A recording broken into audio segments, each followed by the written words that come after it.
We're going to start by talking about where we started and why we started and all of that. And then I'm going to walk you through everything about everything we've learned. But I think it's important for us to start with where we started and why we started. So we started our first garden. This was one of our first ones right here.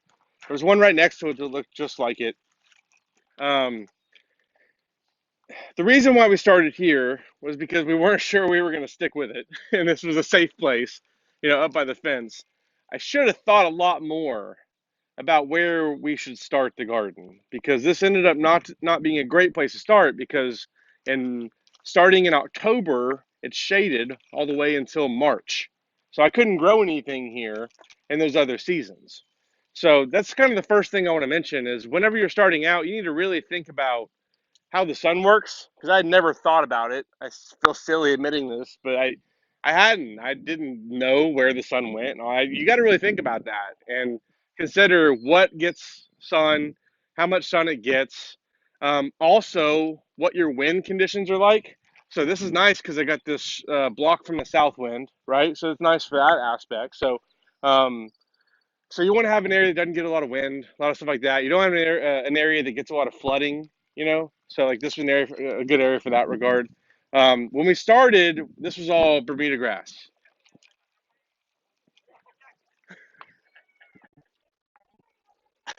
All right, consider. So she's supposed to be helping me with the tour. She's slacking. Give a reminder of her job. She's supposed to help me. That was our plan. So we've got Bermuda grass everywhere. And the first year, we just built these directly in the Bermuda grass, and we put down that black like weed cloth stuff. And I spent the whole year battling Bermuda grass and hating gardening. So then the second year was when this all happened. So we started covering the whole yard with cardboard and Bermuda and wood chips. In this area, I did one layer of cardboard. I'm still fighting stuff. Over there, I did 2 layers. It's perfect. So lesson learned: do 2 layers of cardboard. Spend the extra time.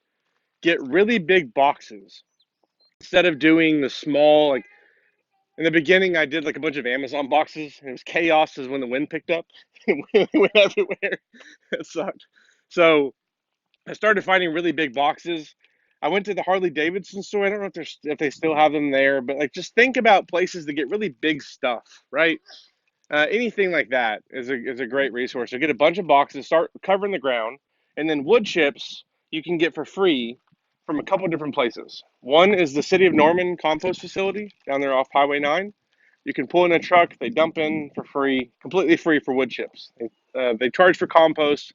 We'll talk about that more in a little bit. Wood chips are completely free. I highly recommend doing that. There's also a website called Chip Drop. It's getchipdrop.com, where you can go sign up, and landscapers and arborists that cut down trees can come dump a big pile on your lawn. They did that here once. It was a giant, like the size of a car, pile of wood chips. It took me like 3 days to. But I have a really cool time lapse video on our YouTube of it, so go check it out. The kids helped. It was fun. Um, so that's a way to get a bunch of wood chips too. But really, what we did was this became my workout. So I work from home a lot, so this is what I do a lot during my lunch break. And I would come out here and I'd go get a truckload of wood chips, and I would unload them. And I just did that over the course of. I mean, it took us 2 years to get to the point where we were all the way through here. So this is not something we did overnight. We started with 2 beds right here, learned a lot of lessons, made a lot of mistakes. And then once we felt like we knew what we were doing, then we could expand that knowledge. Then we started to expand out. So again, this is not done the first year. The first year we ended with just 2 beds right here. Um, so so we started growing food because I've had anxiety and depression my entire life. And we read a book called The Depression Cure that talked about how food and diet and exercise and water and social activity, a lot of things related to this would help with that. And we started doing this, and almost instantly I started feeling the effects, and I get obsessed, and this is how this all happened. So I'm gonna start. So we're gonna start going through the garden now. We'll kind of talk through what we're growing and stuff. And in this area here is mostly spinach and kale and broccoli. Now, we actually started with this. This is one of the main things we started growing with, because these are some of the plants that help the most with anxiety and depression. So in our app, which if you haven't downloaded our app yet, from Seed to Spoon app, it actually lets you choose like your health condition, and it filters down the plants list based on that list. So this was Carrie's research. Like, she's a nurse, and she went all in on figuring out the plants for us to grow, and she like had spreadsheets and everything, and all that became the app. And so we started with this stuff. So this is broccoli, spinach, and kale that we planted last year in October and November. This is all unprotected all winter. I didn't do any covering. I did a test to see how well it would handle the winter without any covering at all, and it all did great.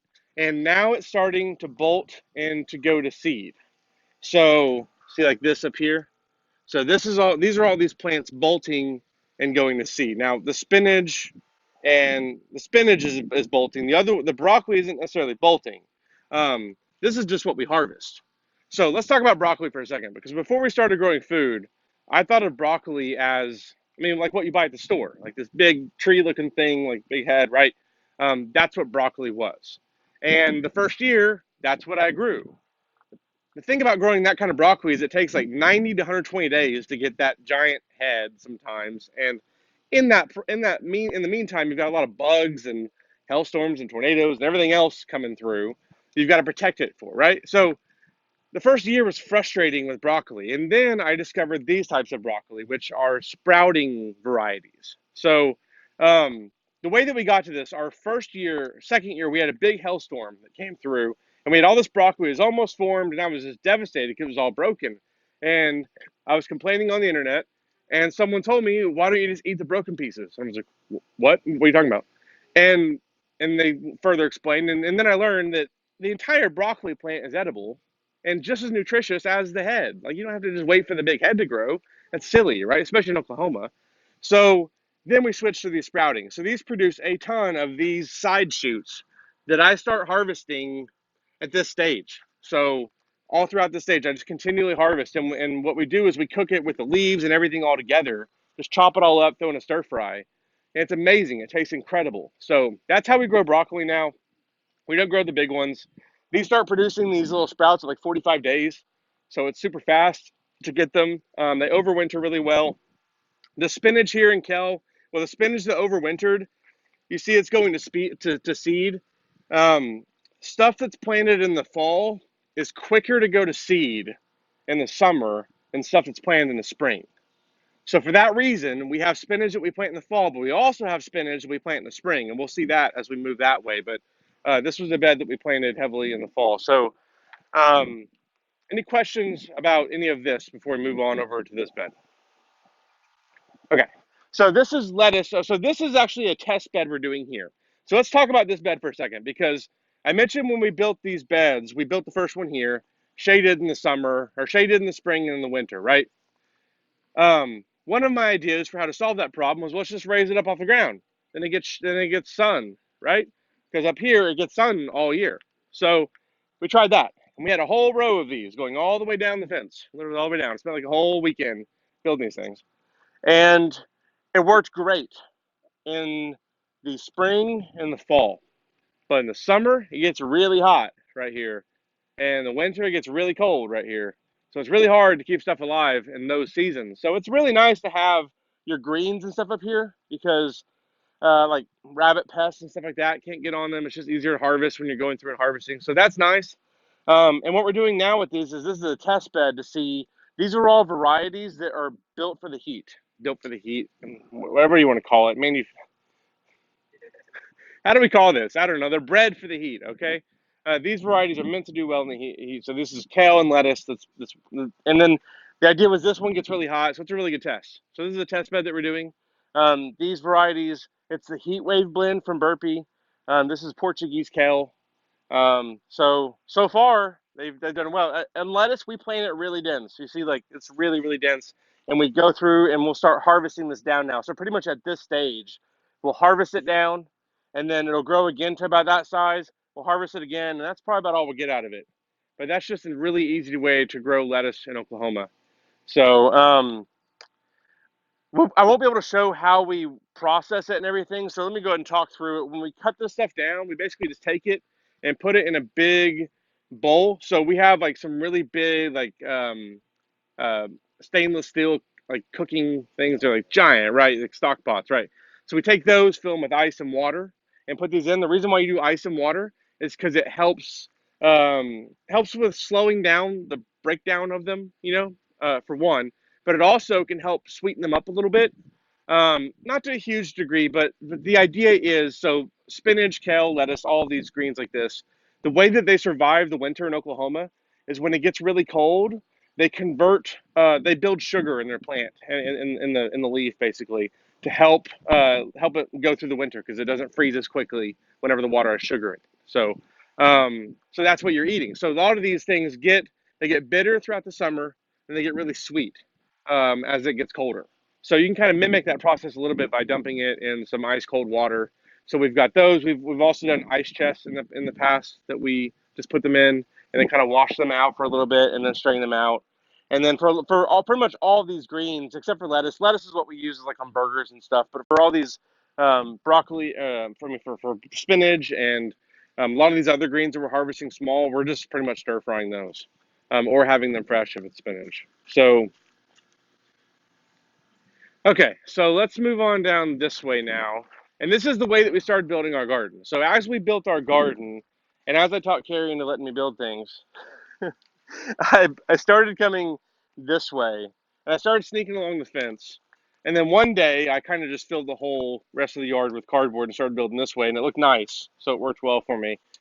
So she let me continue to go. So as we built this way, this was the next build, some of the next beds that we built. I'll talk about these here in a second.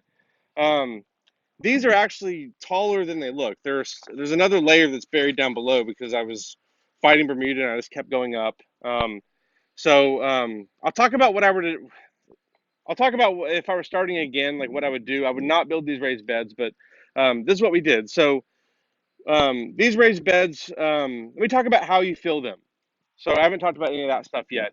So when we built this originally, this was just Bermuda grass, and then we did the cardboard and the wood chips, and we built boxes. Well, obviously we had to fill those boxes with something. We didn't have good soil, so the square foot gardening book is what we started with, and it was written by an engineer in the '70s, and he was a retired engineer. And basically, the idea took gardening and made it more efficient. So before everything was spread into rows, there was a lot of wasted space, and he kind of re-engineered it to be more everything together, right? But knowing what each plant needs. So the basic idea is excuse me, one second. You take a garden and you split one of these raised beds into squares, and then each square has a number for how many you plant per square. So spinach is 9 per square, so it's super dense. Lettuce is 16 per square. That's why I just went ahead and sprinkled into that dense. Um, Tomatoes are 1 per square. Cabbage 1 per square. Like there's all these different numbers, right? And our app has them all, so you don't have to remember them all. But the idea is you do that, and then you plant. So um, with that comes with also this idea of the soil that you use. So he did a lot of time studying the right way, like the proper way to get the most out of soil. So how to mix different ingredients together to maximize water and all this kind of stuff. So the mixture he came to figure out was 1/3 peat moss, 1/3 vermiculite, and 1/3 compost. I'm gonna make some at the end of the tour, so you'll see how you make it and everything. But basically, the idea is you just mix those three things together and then fill the beds. So that's what we did on all of these beds. Um, Vermiculite is pretty much is the only material is the only one ingredient that gets super expensive. It's like $30 a bag, and for a bed this size, you'll need 2 bags. Peat moss is like $10 a bag. Compost is $70 a truckload at Minnick Materials, and you'll get 2 beds, 1.5 out of a truck bed. So that was probably one of the most expensive costs in the beginning, was just getting everything set up. But once you have it going, you don't really have to do much. You add compost every year. I get like 1 load I get this year I had to get 2. So I got 2 loads of compost this year, but we also built a lot of new beds. So really I would say 1 load of compost a year will sustain it once you've got it going. And this is for the size I've got. So if you've got a smaller one, you'll need way less than that. Um, so basically you just mix those three together and that's your soil mix. And at this point, these ones are really old, but you can kind of feel free to dig around if you'd like to see the soil, but it's this really nice soil the peat moss and the vermiculite, They don't give any food to the plants, but they really help with soil structure because they help retain water and do all of that. So that's what we filled the beds with, and these are filled the same. I'll talk about these smart pots here in a minute. Let's talk about what's planted in this bed because we've got some different stuff. So we've got peas along this back fence here, and these fences were built. I mean, you can see just with T-posts, and then these hardware mesh panels that you can get at Home Depot for like $8. And it's the cheapest way that I found to have a trellis that's in this form. That's, you know, structurally sound and not just the nylon mesh. That's what the Square Foot Gardening book recommended, but it just didn't seem, it seemed like a pain to me. I wanted to go with something that would last forever. So we went with these. These are cattle panels here, we get from Tractor Supply. They work they work awesome as well, but they're not as tall. You can't do this with them. So we put one on this side of the bed because in the afternoon, this creates shade for everything here. So everything in this bed and pretty much everything in general appreciates some shade in the afternoon in Oklahoma. So we will have peas for now, and in the summer we'll switch to beans. But we'll have something growing up this fence that creates shade going down. And then the shade that's created here doesn't affect anything because these get sun, again, because of the way that the sun works. So it creates shade that way, but we've got some space there. So you've got to think about that in your garden too. Again, where like, you know, if you create this, like I got to know that this down here is going to get less shade or less sun than that space over there because of the way that it creates. So you got to think about all that as you build structures in your garden. And one thing that I did in the beginning was I went out and took a photo every hour of like kind of this space so I could see where the shadows all went. Um, it sounds like a pain, but it was cool. It was worth it. Just do once, and then I can go back and look at it. It changes throughout the seasons. You got to take, you know, like different seasons to see how it changes. Um, okay, so let's talk about these smart pots. So we were a year and a half, 2 years into gardening before we discovered these. I wish we would have known about these in the beginning because we would have done this all along. And on the other side of the house, we actually we did the kind of this experiment of if we were starting over, what we would do, and we did that on the other side of the house. You'll see that when we get over there. But these smart pots. Um, so the reason why we started with these, first of all, was because we tried the containers, right? Just the regular containers, and those just did not work in Oklahoma. It got way too hot. I wasn't able to keep the plants happy. They got root bound, and as soon as they got root bound, the plant started to die. So that I knew that wouldn't work, and I was pretty skeptical of containers because of that first year experience. And then once I went through the Master Gardener program and I started spending time around some of the professors that I met through that program and learning from them and stuff, they were talking a lot about these things called smart pots.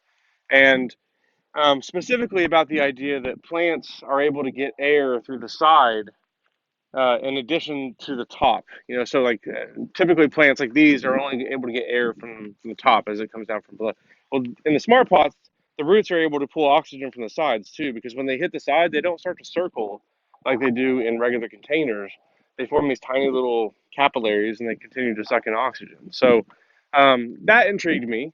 And but I thought there was no way these black containers were going to do well in Oklahoma and not get too hot. So I did a little test, right? I built this bed, and then, or no, I built it. I bought this smart pot. I bought another one. I buried that one because I thought that that would do better. And I grew the exact same things in both. And I was shocked to find out this one significantly outperformed that one. Oh, I also did one of these beds the same too. So I did the same in there, and then one of these. See what would happen. And that one destroyed these as far as like amount of peppers, size of peppers, just amount of basil, just everything. It's just so it really showed me there's something to this whole. Now it did take more water. It took watering maybe twice as much as I had to water this one. And I thought about that, and I realized, well, this is basically the same principle as a car. Like if you take like a car and you put a supercharger on it, where it takes in a lot more oxygen, well, it takes more gas, right? Well, the gas from the plants is water, so it's the basic same idea that whenever you supercharge it, well, it's pulling when it pulls in the more oxygen, it needs water in order to do all the chemical reactions it needs and everything. So, um, so it does take a little more watering, but that's the only downside really that I found to them, and that's really easy to overcome through automated watering, and we'll talk about that. I guess let's go and talk about that now. So these PVC pipes you see here. So our first year we didn't have this. I just watered everything by hand. And that was cool until like July. And then you get tired of watering and it's hot and you just don't want to be out there. And then the second year, that's when we built these. So these are uh, this is 1/2 inch PVC pipe main line that goes all the way down. I ended up switching to 3/4 on some of the ones I built later to help with water flow. I don't really think it made much of a difference, so I think it's fine just do 1/2 inch. But um, basically, this is solid, and then these lines here have holes drilled every 3 inches. And then whenever you connect up a water hose to here, I've got a connector on that bed right over there. Everyone can see that over there. That's let me come over here and grab it. Excuse me.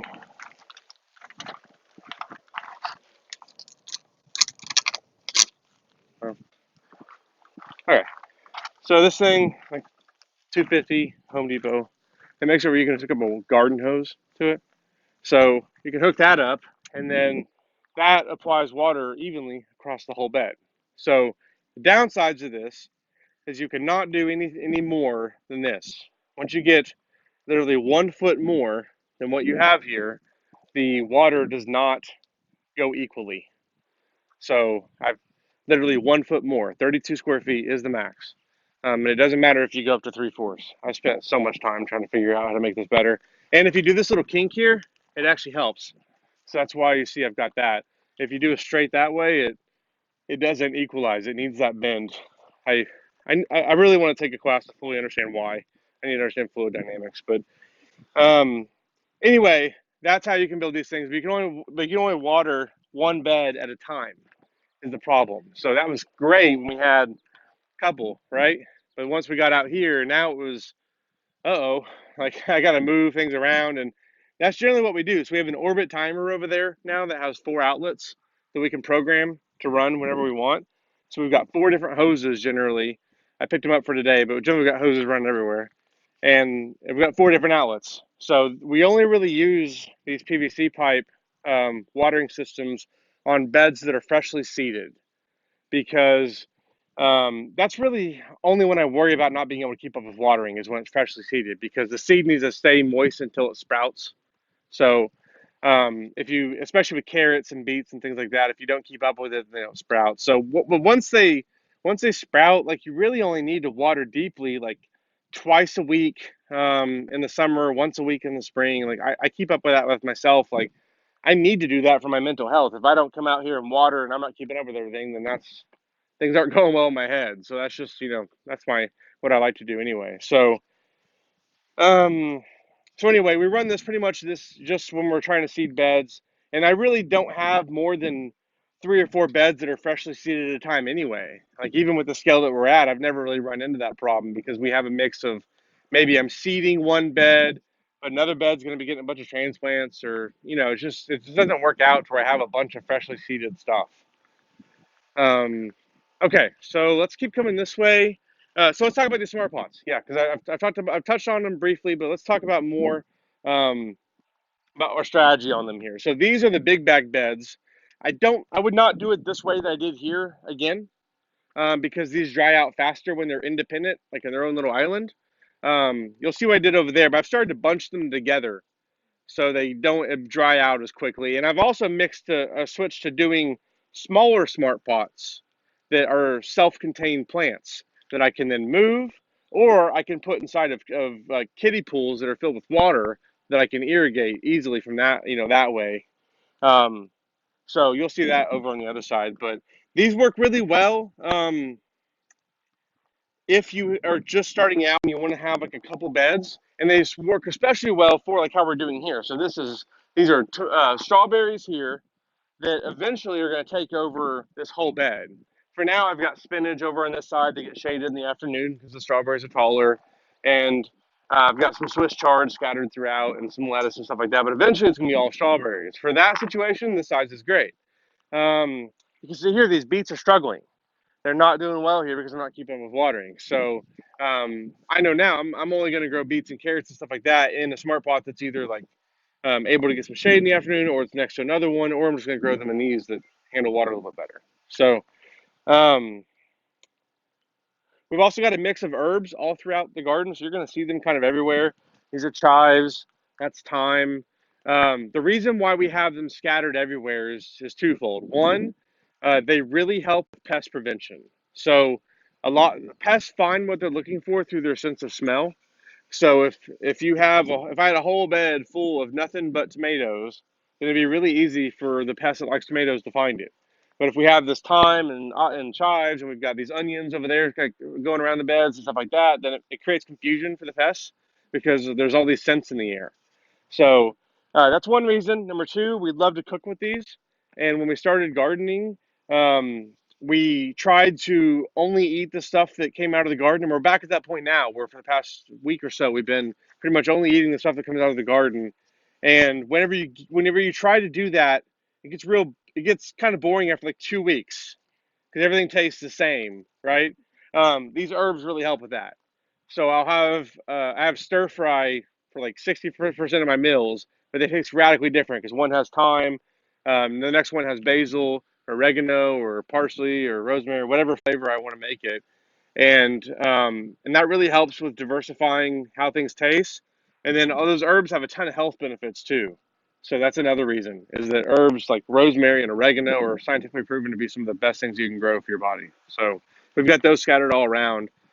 This is broccoli again here too. We've got broccoli kind of scattered all around. This is again the sprouting broccoli that survived throughout the fall and then came back. And you can see where I've cut off. I mean, we just come through here and harvest the whole thing and then chop it up, and that's how we have it.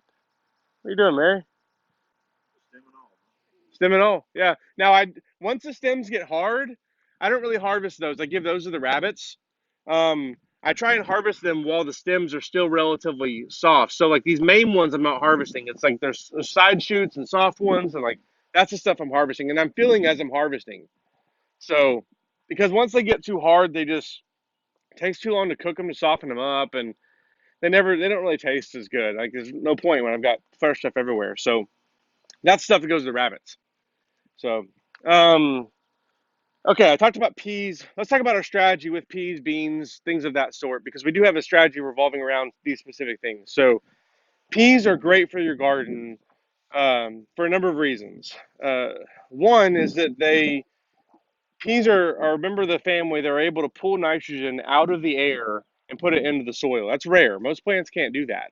And nitrogen is the main food source for plants. So that's a super valuable thing to be for a plant.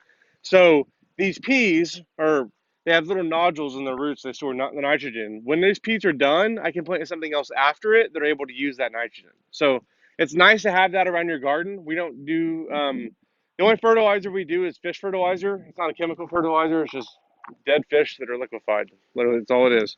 And we use that, and that's a nitrogen source, but having these other sources really help. So we've got peas scattered everywhere.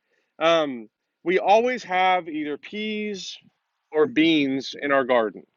From So these are like sweet peas. I don't know. I wouldn't. Yeah. So these I don't know what variety they are. I think snow peas maybe. They could have been snow peas. I don't remember. Do you remember the variety we grew? I think early sweet is what the variety was because I wanted the fastest one possible because that's the challenge of peas is getting production out of them before it gets too hot and you got to switch to beans. So I went with the fastest one I could get. So I went like the early sweet. So that's what we grow first, starting out in early March. We'll start planting the seeds out for peas, depending on if there's snow on the ground and stuff like that, obviously. And then once we hit April, we start switching to beans. So we've got beans that are not quite sprouted.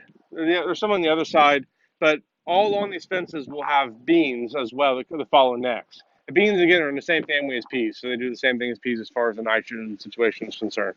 So, and then once we hit the end of April and it gets into May, it gets too hot to plant beans, so they don't really like the temperatures in June and July. So then we switch to southern peas, black-eyed peas, southern cow peas. We switch to those. There's two different types of those. There's some that climb, some that make like 3 feet and then stop. So we've got a mix of those. And then once we get back into July and August, we start planting beans again. And then once we get into September and really September, we plant peas again. So you see, we have that wave going all year. We've got something climbing up these trellises we pull off and eat. It's a bean or a pea. And they're great to have because they're great to eat fresh off the vine. They're great to throw in stir fries. The kids, it's a great introductory food for kids. Um, so we've got those growing pretty much all the time.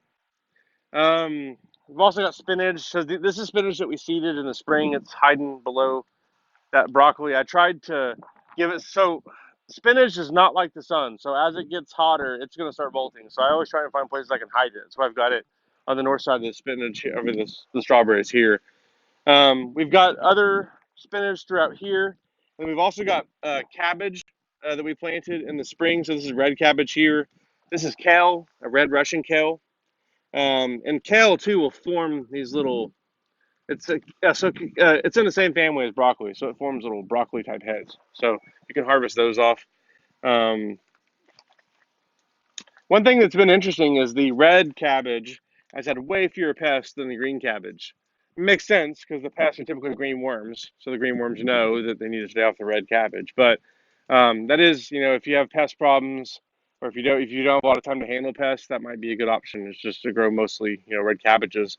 On cabbage, we switched away from, so similar to the broccoli idea, we don't grow the really big like head forming cabbages because there's a lot of things that can go wrong in that 90 days. We switched to these. So these produce a ton of these little leaves, and we harvest them pretty much at this stage right there. And then we either chop them up and stir fry them, and they taste just like the inside of an egg roll, because that's what the inside of an egg roll is cabbage. Or we'll use them as a tortilla replacement in a wrap. So we'll put like some rice and stuff like that inside of it. We do the. So what are they called? This is the red dragon cabbage. Red dragon cabbage? Yeah, in our app we have a link to the variety. So this is a burpee variety. It's a red dragon. And then the green one, do you remember what the green one was? I don't, but I think it's written on the box next to it. Yeah. I don't remember off the top of my head.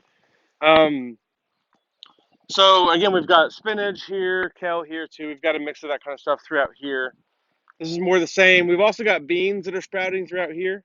So you can see these are bush beans that I planted probably about 2 weeks ago now. We'll have a ton of bush beans throughout the whole garden. So beans come in two different types. Again, like a lot of plants, you'll see this, where there's indeterminate and determinate. So indeterminate means it grows forever till it freezes and it dies. Determinate means it goes to a certain point and it stops. So bush beans get like 2 or 3 feet tall. We'll have them kind of scattered all throughout. They produce all their beans at once, maybe like a second round sometimes, but then they're done. And then pole beans continue to produce. So we'll have pole beans on these trellises here. So these are cattle panels that we get from Tractor Supply. We just arch them over using T-posts in the ground. On these, we'll grow pole beans. We'll grow loofah, which are like literally loofah, like the cleaning thing. You can grow that. It's a squash. We'll have it. We'll grow small watermelon. You can have them on here. Sometimes you'll have to help them with support, but if you grow small enough ones, you don't have to worry about it. Grow a lot of other squashes. That's kind of stuff to grow up on these. Cucumbers as well are really nice to grow on these. Anything that likes to vine more than 6 feet, I'm going to grow on one of these. Whereas peas and some other varieties of beans that don't get super tall, I'm going to grow on these other ones here. So that's how I decide what goes on what trellis. You can also grow some of the smaller pumpkins on these. That's cool too. Seeing all the pumpkins like hang down stuff. Another aspect of this is by the end of May, middle of June, this is going to be completely shaded down below for the most part. And I put the strawberries here as a test. So 2 years ago, we put strawberries here and strawberries kind of all around the garden to test, see what they liked. And it turns out they loved this environment where they got sun during this time, they got shade during that. So I let the strawberries tell me. And it's one thing too is your plants will tell you what they like. So I'm continuously putting stuff like scattered all around to see what does best where, and then I kind of hone in on the right environment. So that's an ever evolving process. But you've got to think about that. So I wouldn't put a pepper here, right? Because it's not going to like the shade in the summer. It likes it. I would put basil there. I wouldn't put okra there. Things like that really like the sun. Yeah, Christian, what's up? Do you use shade cloth at all ever or I not? did. So when I first came up with these like T-post things, the first year I had shade cloth on there. And then one day I was sitting here, I was looking at it, and I felt silly because it's like, I'm wasting space. That's grow space. What am I doing with shade cloth there? Why don't I grow something up it? And I ripped them all off and I started growing. I switched to this and I started growing beans up it. So I will put. So if you never know Oklahoma, if it was 90 degrees next week or 95, we got an early 100. Yeah, I'd put one up because I don't have anything growing up yet. Because I've got them in the shed, just kind of hanging out there for me, and I've got these clips around that I use to. I'm afraid that shade cloth pretty inexpensive too. Big I need shade. to stop in there. I haven't been there yet. Done it with PVC pipe and just did it over there. And usually just using the pot outside. Yeah. And have you ever used the other app? Not yours. The Sun Moon Photographer's app where you can actually see what the sun's doing every day of the hour. When I was starting this out, I tried a bunch of apps. I don't remember if that was one particular I tried. I'll check it out though. Photopills and photographers and thermists and those kind of things. It'll tell you where the sun's going to be. Or it's astronomy apps. You can look at those too. Yeah. They'll put that sun all over the place. Stellarium and all those guys. Awesome. So in this bed, you also see we've got onions around the border. Again, this is purposeful because onions are a great companion plant. They put out a really strong scent, so it helps repel pests. So the idea is we put it around the border of the garden, and hopefully things within will be sheltered in a way. So we've had success, and plus the onions have done well growing here. So we've done this for a couple of years now. They've grown well in the perimeter. A lot of things don't like the perimeter as much because just of what the conditions can get there. Like, it's as fast as want to dry out, things like that. But onions seem to do pretty well with it there. So we've got them there. Back here in the corner, again, it's more beans. These are shallots that we've got planted here. And then have we? I don't think we planted anything on here yet. We're still making our way over. And it's just now really getting to the point where you can plant like cucumber and winter squash and stuff like that. Nighttime temperatures need to be above 55 before peppers, tomatoes, winter squash, cucumber, stuff like that needs to be out. So we're just now getting to that point. And I think, are we done with nights in the 40s now? We're 100% done now. Okay, I saw one like last week or whatever, but so we're good for that now. From here on out, you're good to plant. It's a race now to get stuff planted before it becomes too hot to plant, which happens in a hurry in Oklahoma. We are 2 weeks away, 3 weeks away from it being borderline too hot to get stuff in the ground, because the plants need 30 days minimum, really. I mean, 14 to 30 days, I guess, of solid, like nice weather without a lot of stuff going on to get their roots settled before they're hit with the 100 degrees and everything else we throw at them in the summer in Oklahoma. So that's the battle in Oklahoma. The nice thing about Oklahoma is there's so much sun, there's so much energy in the atmosphere. It's a lot of energy to grow food, but it's just sheltering yourself from aspects of it and harnessing it and all of that. So this way we've got, again, more of the same kind of stuff. Again, you'll see more. This is oregano scattered around. These two oregano, more spinach, broccoli. I forgot to plant that pepper this morning. We talk about this. So the reason why we have this is twofold. One, I couldn't get it to work completely over there on the porch, and I gave up, and I didn't want to throw it away, so we moved it over here. But two, we want to have a place for beneficial insects to get water. So normally it's filled up with water here, and it's a really nice place for beneficial insects because they're able to stand on the edge and get, like water and stuff like that. But we've got water sources kind of all around the garden, and that is for the beneficial insects. So I'm talking about bees, butterflies, but also like the predatory ones, like I don't know if the water's just for the spiders, but we've got those around. We've got praying mantises, things like that. And that's how we get away without using pest control, is through.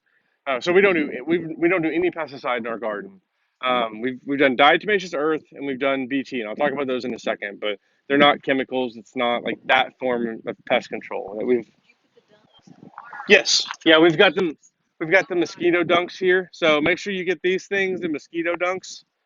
It's again another thing that helps control mosquitoes. So the larvae aren't able to develop whenever that's in the water. So we've got those scattered all around the yard, and that really helps. The pollinators obviously help with pollinating your food because some of your plants are going to need that. Um, but the other, the praying mantises and spiders, things like that, they're in ladybugs too are huge allies. They're going to help control the bad bugs. And this whole garden thing is kind of like Star Wars. and that the good guys win. It just sometimes takes a little bit, and there's some turmoil in between, you know. But they always end up winning, and it's really, and you can help them out. Like you can literally order ladybugs on Amazon, so you can just bring them in. You can look up the plants that help with each. I mean, using our app.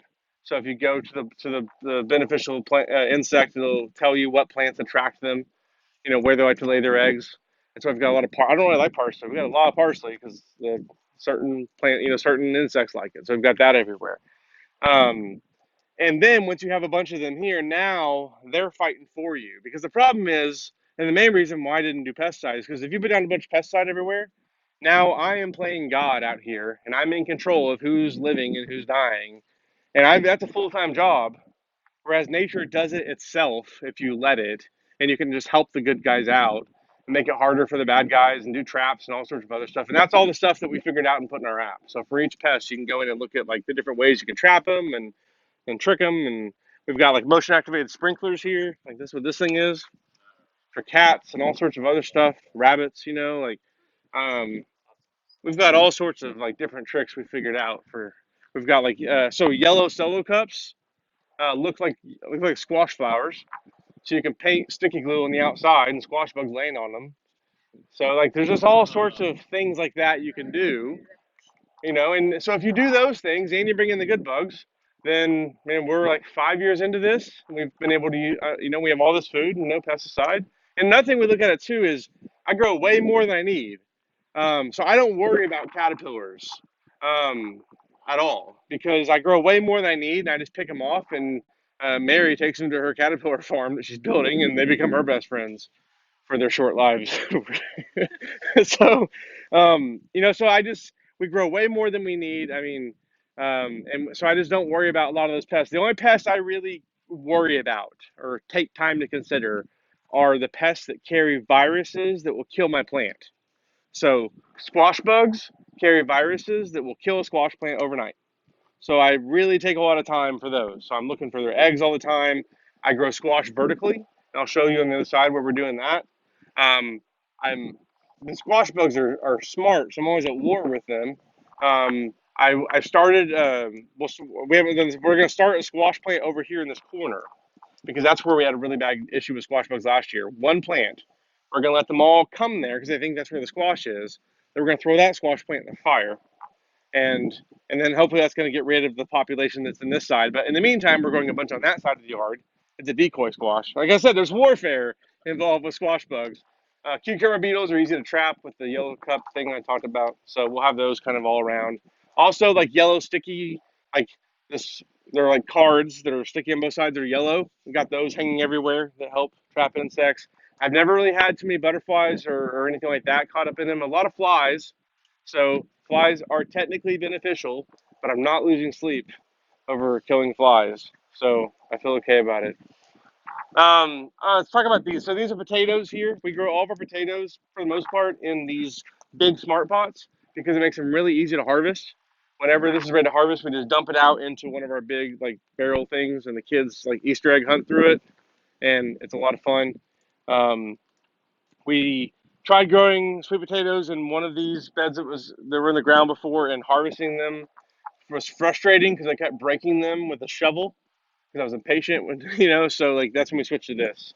Um, this is our herb area here, so we've got a mix of all of our cooking herbs, kind of on the outskirts of the garden here. Um, this is an Indian garden here. We've got parsley and curry, and this is tulsi, which is a holy basil. It's grown a lot in India, and cilantro. We've got this is a salad burnet. It tastes a lot like cucumber, so it's nice to have in wraps. We've got oregano and thyme, um, basil. This is what's the name of this again? No, it's the chamomile for tea. Um, Another thing we talk about too. So some plants we grow out here we don't eat. They're strictly for like stress reduction. So sage was that way in the beginning. We've started to eat sage since she figured out the sage pesto recipe, which is incredible. And it's our favorite pesto now.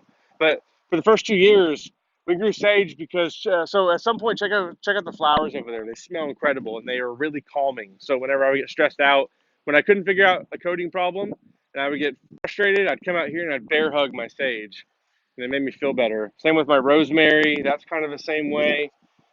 This here, the chamomile, is super calming. You can make tea from it. So we've got lavender spread around too. A lot of those plants. Over there on the side, we've got raspberry up against the fence. But raspberry is similar to blackberries. So I'm gonna talk more about blackberries. You can see those over here. So we started with 3 blackberry plants over here, and they have just taken off. So I've just I've built these fences so they know where to stay, and I'm letting them do their thing over here. And all these white flowers are gonna be blackberries. So we're gonna have a ton of blackberries this year. And they even took over that, but I let them. That used to be peas, but blackberry said we're gonna be blackberries now. So I said, all right, it found the trellis on its own, and so. Oh, I know. We're so excited. So excited about that. These are collard greens down here. This is showing one of the ways we grow. So collard greens are 1 per square. Like when it's full size, you can't be that dense. But for now, we plant seeds really dense, and then we go through and harvest. You can see the cut off plants everywhere. And eventually we're going to be left with maybe 2 or 3 in that whole container. But in the meantime, as we harvest them down, that's a super nutrient dense form of that plant in that version. It's like a microgreen in that way, where all the caloric and nutrient density of that plant is in that small package instead of being spread across the whole plant. So that's a really easy way to get a ton of vitamins in a hurry. It's like a multivitamin in a way.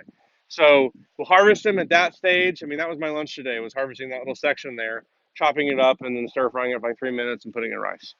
And that's what we eat. Most of our meals are stuff like that. So these are chives here, and the purple flowers are edible. And feel free to try one. We've got plenty, and they taste incredible. They have like an onion taste, but more mild. And it's just cool to eat a flower, and it tastes, yeah. This is a giant smart pot. We grow typically potatoes or sweet potatoes in here, but we've done that a couple of years now, so I switched. Which I want to mention, you don't want to grow the same thing in the same place year after year, because the pests figure out where the stuff is and you got to move it around. Same with diseases too. Diseases figure out where stuff is and you got to move it around. So, so we've got basil, different types of basils around here. I want to mention too, we don't just have like just one basil. I don't know how many we have right now, but we've got a lot of different types. I collect the same energy I put into collecting football cards goes into collecting plants now. So I've got every time I find a different variety of basil or oregano or parsley or whatever it is, I pick it up. So we've got those mixed around, and it really helps because the lime basil tastes radically different from the Genovese or the Thai basil or the sweet basil. They all have their own taste, so it just helps keep things interesting with your food. May I ask you a question? Yes, yeah. About your cilantro, Uh-huh. I know you have it with everything else. Are you doing anything different with it to grow it? The reason being, I know it's kind of Yeah, cilantro is really difficult. So literally, this is my strategy with cilantro: is I come out here and I just throw seeds anywhere that I think that I have some space, and I just and then I'm not gonna. It's not gonna go very long. I've got like 3 more weeks before I don't have any more cilantro. So I'm grateful that I have it, and then I switch to some other forms of cilantro. Well, so I'll show. I have they're on the other side of the yard. I'll show them to you. But there's a Puerto Rican cilantro and a Vietnamese cilantro. We don't really like the Vietnamese as much. Well, she doesn't like it, so we're not going to grow it as much. We're going to switch more to the Puerto Rican, and it does really well in the heat. Now, it's not related to cilantro in any way, shape, or form, but it tastes like it. You could try it with me. I know, me too. Yeah. parsley. Those are the two biggies. Yeah, so parsley is really easy to grow. Cilantro, I just kind of sprinkle everywhere. And what I also do is, I had one last year, but I think I converted to strawberries. Ideally, I want to have one like really big smart pot that is just a ton of cilantro that I let go to seed and then drop down and then just continue to reseed. And another thing I want to mention with cilantro too is the seeds themselves are really good. They're edible. They're nutritious. They have like this little crunch, like that you put in a wrapper or salad. So I like the seeds of cilantro too. Yes, exactly. Yeah. I want to mention a trick on mixing the soil that I talked about earlier. A hack for that, or an easy way to do it, is to use something like this. So these devices are terrible for making compost, but they're great for mixing soil. So you can put a bucket of each in it and then spin it around a bunch and then dump it out and it's mixed together. So that trick helped us build 3 beds in one weekend, whereas before it took us a whole weekend to build one. Why are So they bad? That's what I have. It's the one I have is big. It's got holes in it. yeah, Well, so I mean, What's the pitfall? well, I've never seen it work, and like just thinking through like how it would work, I don't see how it would because composting requires bacteria that's there, right? So like if you're going to compost in there, you got to take the stuff out of here, put it in there, make that can make the conditions in there where it's like there. And it's just like, why don't I just do that? And like I got a big, you know what I mean? Like what am I doing here? You know what I mean? Like it's just like the first time I got that, I was like, that's cute, whatever. But you know, like I had a big one too. Like in now mixing the soil in it, they'll break after a year of doing it. Especially like I broke one making all this, but it was worth it because I got it for $40 on Craigslist. Because other people buy it to compost, it doesn't work, and they sell it, and I buy it to make soil. And it does work for that, so it's a great strategy. I bought one of those years ago, and I could never get it to break down like you were saying. Yeah, So I went to Norman and got some of that compost and stuck some of that in there to kind of kickstart it. yeah. Now it just like tears it up. Now it works. Yeah, it works good now. Yeah. Get it. You got to keep it moist. You can't let it dry out too much. Like you got to keep the conditions in there, like it is, you know. Right. So. And plus, another thing too is, like this makes a tiny bit of compost. I need a bunch of compost, so this was just not practical. But if I was in like an urban area, like on an apartment, maybe like that would totally I'd make it work, right? Like it's all about perspective. I've got all this space, so I don't need that, right? I'll show you our compost bin over here and what we do for that.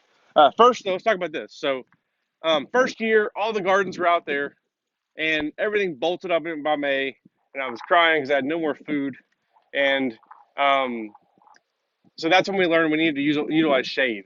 Until then, I looked at shade as an enemy. Then I started to realize it can be a friend, right? You got to learn how to use it. So then we started doing a lot of spinach, lettuces, kale, stuff like that, to where it gets shade in the afternoon. So this spot here is like 30 degrees colder than it is right over there in the middle of the summer. So we started building these all on the side. Um, I'll talk about the other rainwater collection in a second, but we started building a lot of rainwater collection systems because although we do most of our watering just straight from the hose, whenever plants are sick or whenever I need to put fertilizer down, I prefer to use water that is the same temperature as the plant because it doesn't shock the plant as much.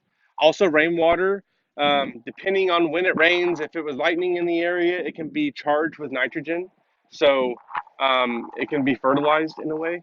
And just there's a magic of rainwater. You just see it after rain. It just looks different than if you water. You'll see it, right? So once I saw that for a while, we've got 700 gallons on that side over there, and then this for now is 55 gallons. Eventually, this is gonna be all connected to here, and I would like to get to the point where I can have an automated watering for the rabbits and stuff, but I'm not there yet. So right now, it just comes into here, and then I empty out of here. Ignore this silly contraption. I don't know what I was doing. But normally we just like fill up our containers just straight from this. So this bed here, this used to be our compost bin. So our first year, these were compost bins that I built out of pallets that I zip tied together. That was all they were. Um, and we were making compost from taking Norman compost as a base, and then we were getting coffee grounds and from Starbucks, big bags of coffee grounds. I stop in a Starbucks every other day getting those. And then we were getting horse manure from a lady on Craigslist that I found, and we were getting just a bunch of different sources, right? And I thought I was doing all the right stuff, right? I thought I was doing I was making my own compost. I was doing everything right. And halfway through the summer, all of our tomatoes just died, and I was like rocked from it. And I was going through the Master Gardener program at the time, and I got to talk with the soil scientist from OSU. And what we figured out was that the horse manure that I was using for my compost, the horses were eating on fields that were sprayed with an herbicide. So that herbicide goes right through the horse, right into the compost, right into my tomatoes. So that was when I stopped bringing in all outside manures. We acquired rabbits. I'll talk about them in a second. And then this bed, I just completely tore down, and I grew corn here for 2 years because corn is not affected by that herbicide. And then it became our rabbit bed. So everything in here, except for that garlic that kind of grew wild, I'm just letting it do whatever it wants, is rabbit food. So, or stuff that goes into the compost. So the idea that this bed is I wanted to make my own horse manure. So you can make that through green manure, which is green material that has a lot of the same nutrients in it that horse manure does, like nitrogen and phosphorus. So this comfrey that you see along this back row here is um, one of the most nutrient dense plants on earth because its roots go like way down, like 30 feet down, and it's able to pull up nutrients that are lost to every other plant. And then it stores them in the leaves. So then I chop the leaves off and I feed them to the rabbit or I put them in the compost. And then those nutrients are returned back in the compost. So we grow obviously a lot of comfrey. It's either going into the compost or to the rabbits. We've also got radishes thrown, like rabbit friendly foods thrown all throughout. And this is, we're always throwing food into the rabbits. They love us. What's in your bed? Anything? You're not using the fabric. You're not using the cobs. No, there's nothing underneath these beds. Okay, so it's good. Yeah, this one again was a compost, was a set of compost bins before, so it was already kind of clear. And then these beds over here, again, it was just the cardboard and wood chips, and then we kind of built around. So the black fabric cloth didn't work at all. One bed had it, and then we stopped after that one. So down on this side, these are more of the raised beds that are raised up off the ground. We've got more broccoli and then some beans that I planted a week or two ago, scattered through here. And then these are our compost bins that we have now. So this is compost here that I brought in. I got compost from Minute Materials a few weeks ago. We had to make a bunch of new smart pots over on the other side that I'll show you here in a second. But so we filled both of these. We went through all of that. And this is the compost that we're making ourselves over here. So this is a mix of a lot of bedding from the rabbits. And we don't really put a lot of food scraps in here because that attracts like mice and just flies and gross stuff. So we put that in our worm bin that I'll show you here in a second, because that goes underground essentially, and the worms take care of it in a hurry. So this is mostly just for wood chips, rabbit shavings, a lot of rabbit manure, plant scraps that I pull up, comfrey, coffee ground still, cottonseed husks. There's a plant down in Tuttle, I think, down that area somewhere, that they process cottonseed hulls and the husks that are left behind. Got huge piles of them, and you can go get that, and they break down and they form like a really good, really helps water get through and stuff. So I get a big truckload of those. I just get anytime I see a source of bulk organic material that couldn't have had herbicide on it, then I get it and I mix it in, right? So that's kind of the idea: is you get all those different things, put them in a pile. What's up, Ben? Yeah. I was curious about it. You just mentioned, anything that didn't have herbicide, I was worried about it. I know. I mean, I tried it though, and it passed the herbicide test. So Well, I'd like to try it. I just hadn't because I hadn't found anybody satisfactory for that. I know. I can't explain either, but it passed the test. So I don't know. I think it's one of those things too that those husks are breaking down for a long time. So they're not using the long form herbicides are being sprayed in the horse fields, and those are the ones that are lasting forever. I think the cotton. I mean, I don't know. I can't really speak to the science of it, but it's yeah. I don't know. I don't know. No trouble so far. Might come back to bite me though. But I didn't do a ton of that. That was like 2 years ago. We did one load of it. For the most part, I mean, 99% of the stuff that's going into here is this stuff here, right? I don't have a lot of time to go do that. I just did that like once. It worked out, and I like the structure that it provided more than anything was why I got that.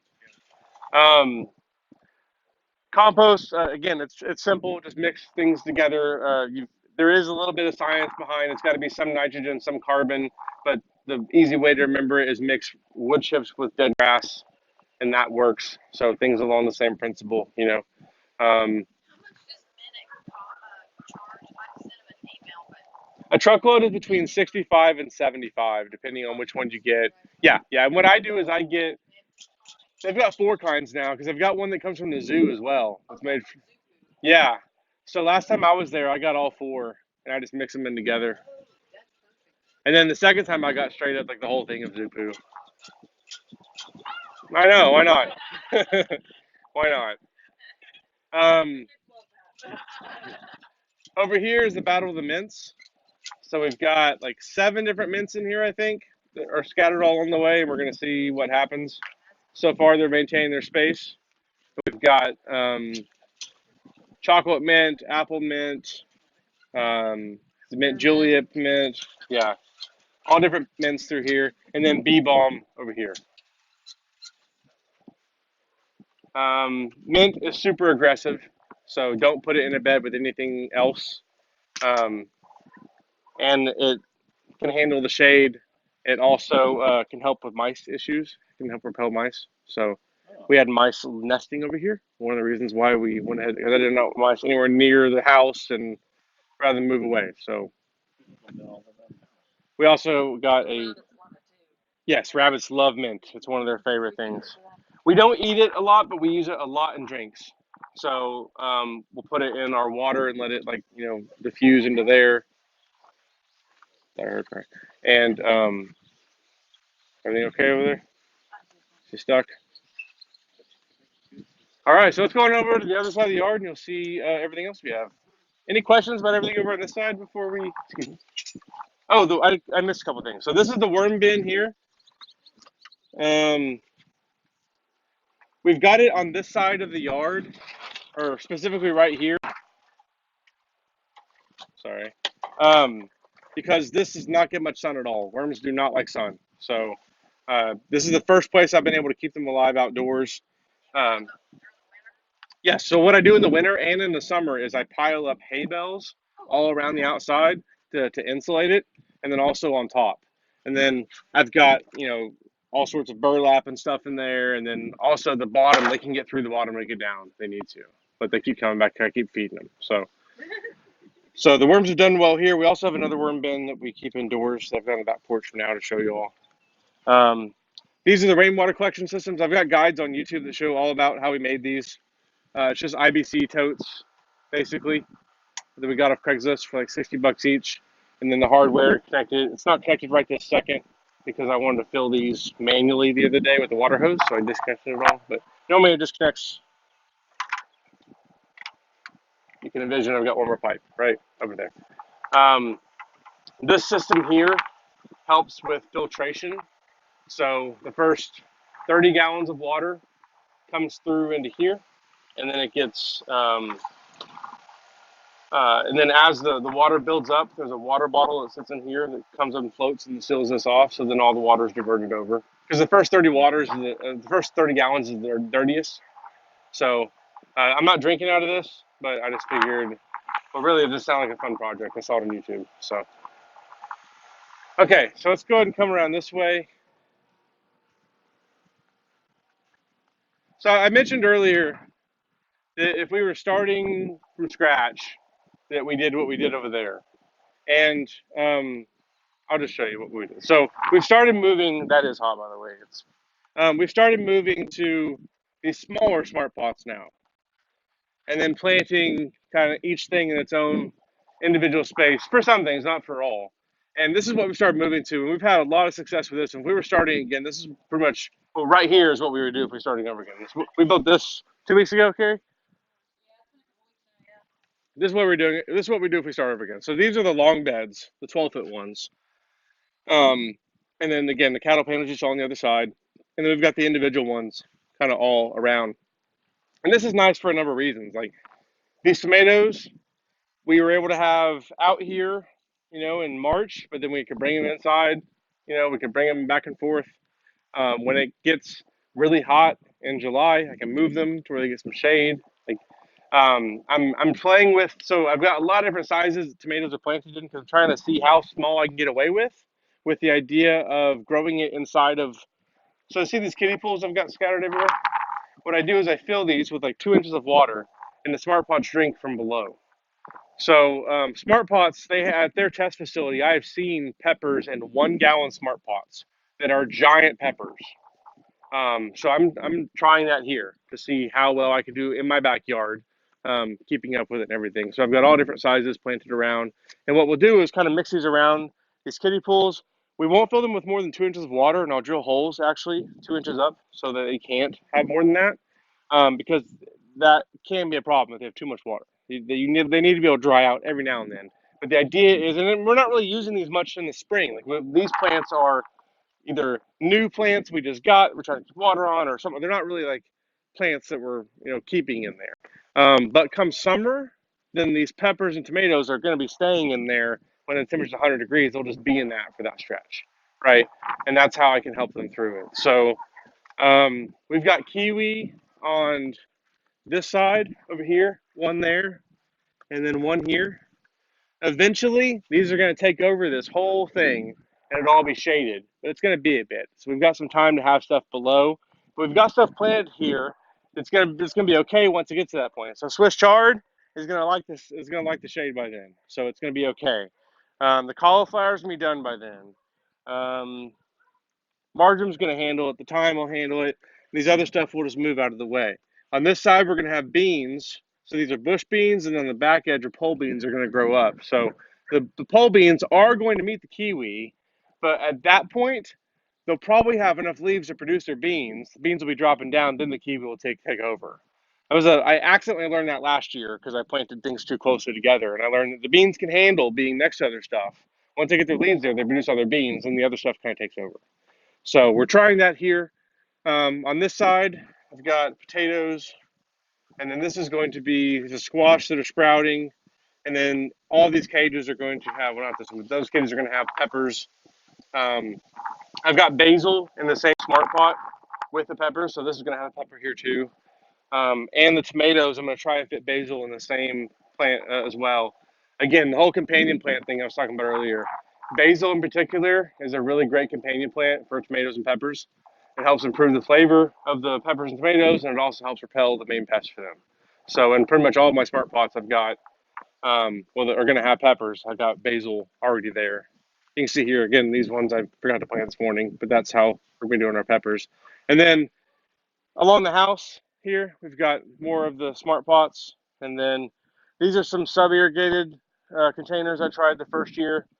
They work okay for some things, but I've had more success with the smart pots, honestly. These arches are at Aldi for 28 bucks right now. So we've got a bunch of these scattered around. We've got a rose on this side. Talking about doing another rose on this side, I think. And again, just more smart pots over here against the house. Again, more trellises from Aldi. We buy all of our garden stuff from Aldi. And their sprayers and stuff are like good quality generally. They got like metal sprayers that are nice and good. So we buy a lot of stuff from there. And then Atwood's, shop there a lot in Tractor Supply. That's where we buy a lot of our watering tools and stuff like that. Ace Hardware has good stuff too. And then over there against the fence, more of the raised beds that did not like being in full sun, and then trees that are being blown over from the wind. Those are apple trees and pear trees.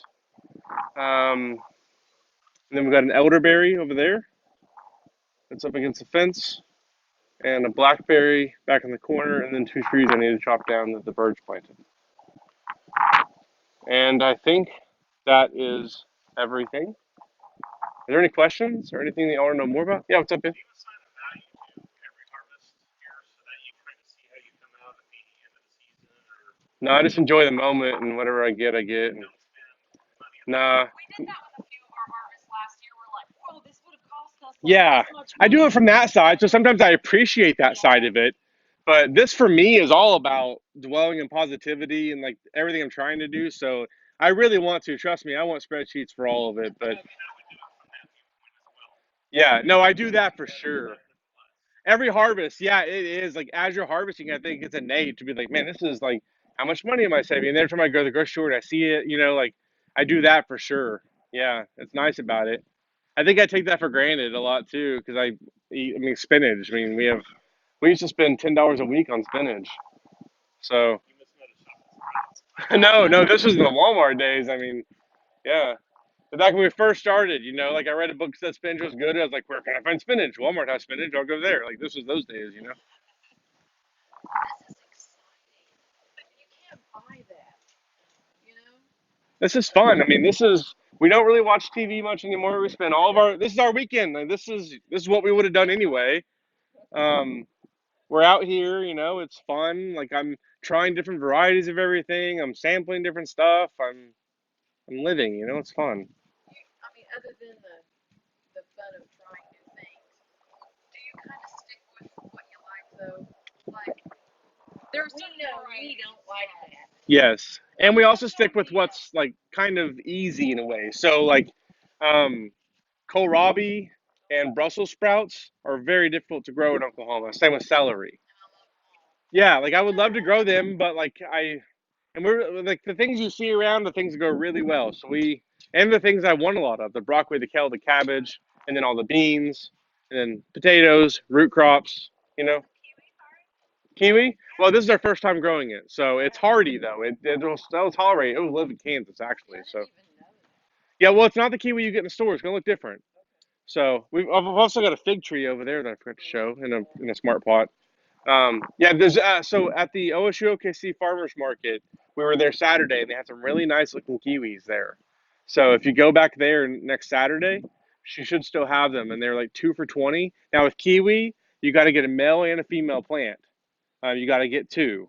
So And they will be able to tell you what's what. they're marked. Yeah, they'll be marked. Yeah, most plants it doesn't matter, like male, female, like that does not matter on most plants. So don't think like kiwi's one of the few that you got to pay attention to that on. Kiwi there's one right here, and then one right here. And then this produces like a 30-foot vine. So it's going to take over the whole arch.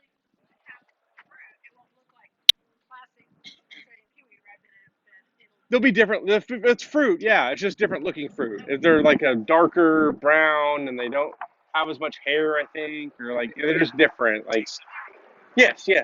It tastes better, probably. Like that's what you'll notice. Everything that you grow is going to taste better because it's fresher than you've ever had it.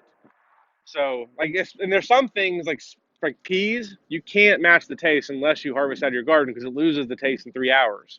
So you can't get it unless you do that. Potatoes too, blew my mind how different potatoes were. Yeah, and that's the thing too is you can grow so many different varieties. So we've got purple potatoes, we've got white potatoes, yellow potatoes, red potatoes, like all different colors. Yes, now we haven't planted it yet. Okra loves heat; it doesn't like cold at all. So we'll be planting it.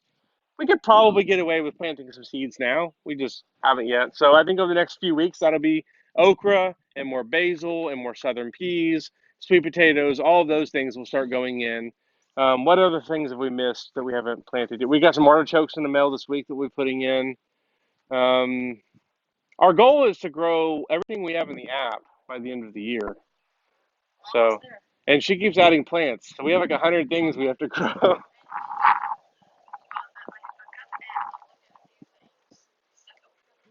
Uh-huh.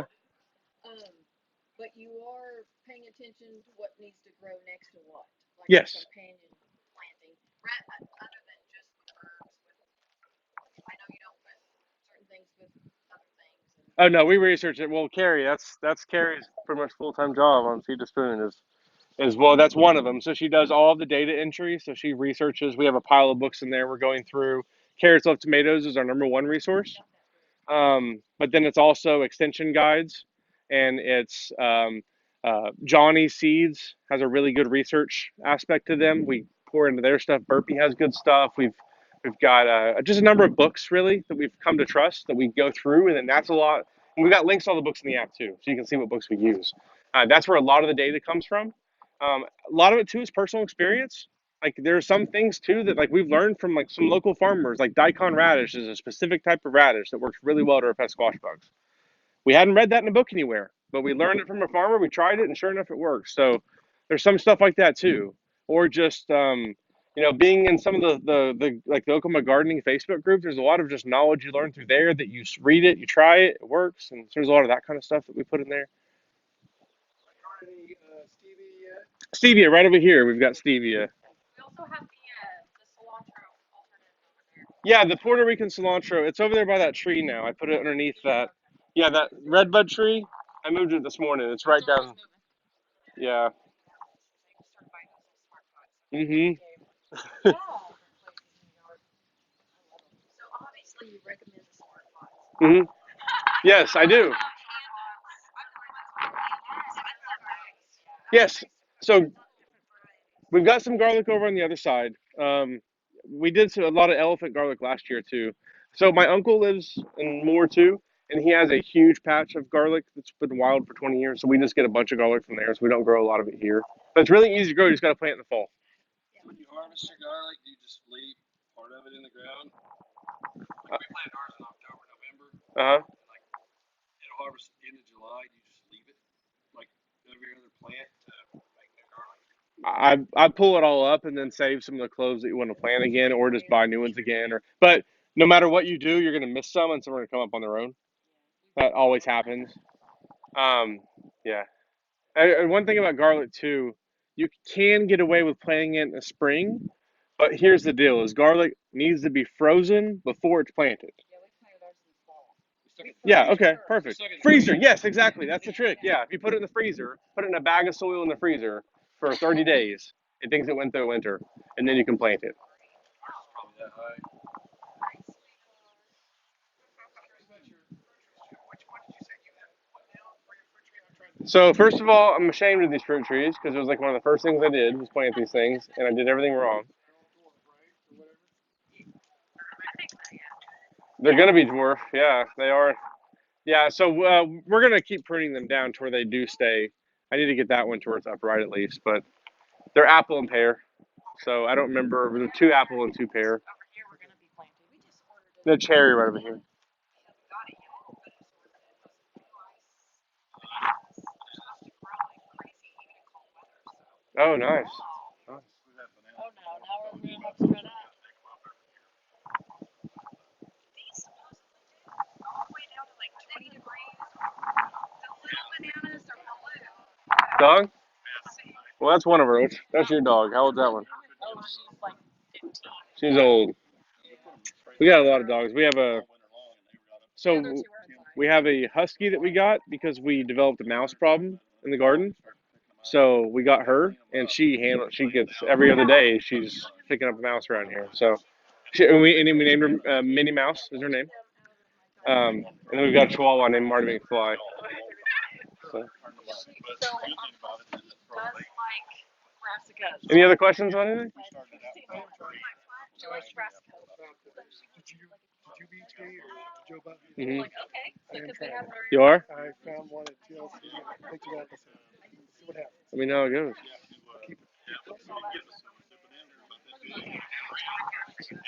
Some sheep,